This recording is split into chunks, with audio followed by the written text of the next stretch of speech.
اعوذ باللہ من الشیطان اللعین الرجیم بسم اللہ الرحمن الرحیم۔ الحرمین پبلشرز کراچی پاکستان کی شائع کردہ تفسیر پارہ ام، جس کے مؤلف ہیں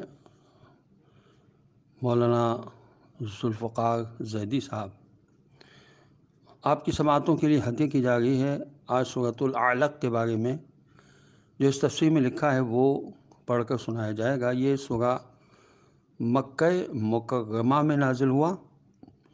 نزولی ترتیب کے لحاظ سے یہ سب سے پہلا سورہ ہے اور موجودہ ترتیب کے لحاظ سے اس کا نمبر ہے 96۔ اس کی کل آیات 19 ہیں اور اس سورہ کے نام یعنی علق، اقرار اور عنوان قرآن اور سورہ قلم بھی ہے۔ فضائل و خواص کے بارے میں لکھا ہے، حضور اکرم صلی اللہ علیہ وسلم نے فرمایا کہ جو شخص اس سورہ کی تلاوت کرے گا، اللہ تعالیٰ اس شخص کو ایسے شخص کا ثواب عطا کرے گا جس نے خدا کی راہ میں تلوار سے جہاد کیا ہو۔ اعوذ باللہ من الشیطان اللعین الرجیم، بسم اللہ الرحمن الرحیم، اقرأ باسم ربک الذی خلق، خلق الانسان من علق، اقرأ وربک الاکرم الذی علم بالقلم، علم الانسان ما لم يعلم، كلا إن الإنسان ليطغى، صدق اللہ العلی العظیم۔ ان آیت کا ترجمہ یہ ہے، بنام خدائے رحمان الرحیم، اے رسول صلی اللہ علیہ وسلم پڑھیے اپنے پروردگار کے نام سے جس نے خلق کیا۔ اس نے انسان کو خون کے لوتھڑے سے پیدا کیا، پڑھیے، اور آپ کا رب بڑا کریم ہے جس نے قلم کے ذریعے سے تعلیم دی۔ اس نے انسان کو وہ علم سکھایا جسے وہ نہیں جانتا تھا۔ ہرگز نہیں، انسان تو یقیناً سرکشی کرتا ہے۔ ان آیات میں جو الفاظ استعمال ہوئے ان کے معنی یہ ہیں، اقرا پڑھ، بسم نام کے ساتھ، رب کا اپنے پروردگار کے، الذی جس نے خلقہ پیدا کیا، الانسان انسان کو، من میں سے، علق خون کے لوتھڑے سے، اقرا پڑھ، و ربک تیرا رب الاکرم سب سے بڑا کریم ہے، الذی جس نے، علم تعلیم دی، بالقلم قلم کے ذریعے، علم سکھایا، الانسان انسان کو، معلم جو نہیں، یعلم وہ جانتا تھا، کلا ہرگز ایسا نہیں، انا بے شک، الانسان یعنی انسان، لا یطغی سرکشی کرتا ہے، اقرأ باسم ربک الذی خلق، خلق الانسان من علق، اے رسول پڑھیے اپنے پروردگار کے نام سے، اس نے خلق کیا، اس نے انسان کو خون کے لوتھڑے سے پیدا کیا، الذی علم بالقلم، علم الانسان ما لم، خداوند عالم نے انسانیت کو اپنے حبیب کے ذریعے جو سب سے پہلا پیغام دیا وہ پڑھنے یعنی حصول علم سے متعلق ہے۔ یعنی حضور اکرم صلی اللہ علیہ وسلم کو ایک عظیم انقلاب کے لیے مبعوث کیا گیا، تو اس کا سب سے پہلے حکم پڑھنے کا ہے، یعنی حصول علم کا حکم دیا ہے۔ لیکن علم کی اس پہلی منزل میں خالق اور مخلوق کے رابطے کا بیان ہوا ہے، اپنے اس پروردگار کے نام سے پڑھ جس نے پیدا کیا ہے، اور اس نے انسان کو جمے ہوئے خون سے پیدا کیا۔ علق اس خون کو کہا جاتا ہے جو خشک نہیں ہوا ہو، جو تمام مخلوقات کا خالق ہے، اور اس نے انسان کو جمے ہوئے خون سے پیدا کیا۔ اقرأ وربک الاکرم الذی علم بالقلم علم الانسان ما لم يعلم۔ پڑھیے، اور آپ کا رب بڑا کریم ہے جس نے قلم کے ذریعے سے تعلیم دی، اس نے انسان کو وہ علم سکھایا جسے وہ نہیں جانتا تھا۔ کہا جاتا ہے کہ بعد والا اقرا تاکید کے لیے ہے۔ بعض مفسرین کہتے ہیں کہ پہلا اقرا خود اپنے لیے تلاوت قرآن پاک کا حکم ہے، اور دوسرے میں تبلیغ امت کے لیے پڑھنے کا حکم ہے۔ وہ اس لیے کہ آپ خود بھی مکلف ہیں اور دوسروں کی تبلیغ پر بھی مأمور ہیں۔ اقرا کی تکرار سے پتہ چلتا ہے کہ حضور اکرم صلی اللہ علیہ وسلم پر وحی کا آغاز ایک علمی تحقیق کے ساتھ ہوا۔ پہلے انسان کے علق سے پیدا ہونے کا ذکر جو صرف ایک لوتھڑا تھا، اس پروردگار نے اس لوتھڑے کی پرورش کی یہاں تک کہ اسے احسن تقویم کی منزل تک پہنچایا، اور جب اس کی خلقت مکمل کر کے اسے اپنا پیغام پہنچانے کا مرحلہ آیا تو حکم ہوا اقرا، پڑھ، یعنی جہالت کے اندھیرے سے نکل جا اور ہدایت کی روشنی میں زندگی گزار لے، یعنی تہمات، اوہام اور خیالی دنیا سے الگ ہو کر علم کی روشنی میں زندگی گزار۔ اقرأ وربک الاکرم الذی علم بالقلم، پڑھ لے، اور تیرا پروردگار کریم ہے جس نے قلم کے ذریعے تعلیم دی، یعنی اس رب کریم نے قلم سے لکھنے کا طریقہ سکھایا تاکہ علوم باقی رہ سکیں۔ ایک حدیث میں ارشاد ہوا، علم کو کتابت کے ذریعے روکے رکھو۔ علوم کا سکھانا اور علم کے اسباب کا پیدا کرنا اللہ کا بڑا کرم ہے، اور قلم جیسی بے جان چیز سے علوم کے سمندر بہا دینا اس کی عجیب قدرت اور شان کریمی کا کرشمہ ہے۔ عالم انسانیت کی تعلیم کا مرحلہ آیا تو ممد و معاون کے طور پر قلم کا ذکر ہوا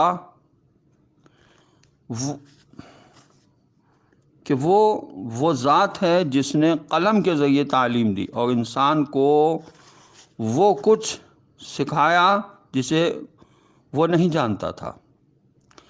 قلم کی خدا کے ہاں اتنی عظمت ہے کہ اپنے کلام میں قلم اور اس کی تحریک کی قسم کھائی، نون والقلم وما یسطرون۔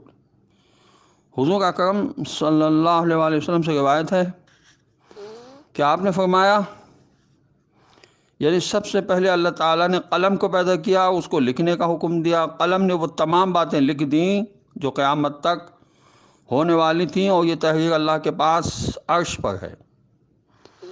نتیجہ یہ ہوا کہ اللہ تعالیٰ نے قلم کو سب سے پہلے خلق فرمایا، لکھوانے کا اہتمام کیا، اور اقرا کے بعد تعلیم انسان سے پہلے تعلیم بالقلم کا ذکر فرمایا، جس سے تحریر کی اہمیت واضح ہو جاتی ہے۔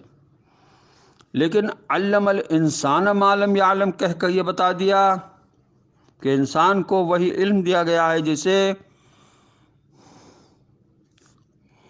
قید تحریر میں لایا گیا ہے، بلکہ اس کے علاوہ بھی عطا کیا گیا، جیسے کہ ارشاد ہوا، علم آدم الاسماء کلہا۔ اگر آدم علیہ السلام کے پاس وہی علم ہوتا جو لوح محفوظ میں تھا تو فرشتے کیوں کہتے ہیں سبحانک لا علم لنا،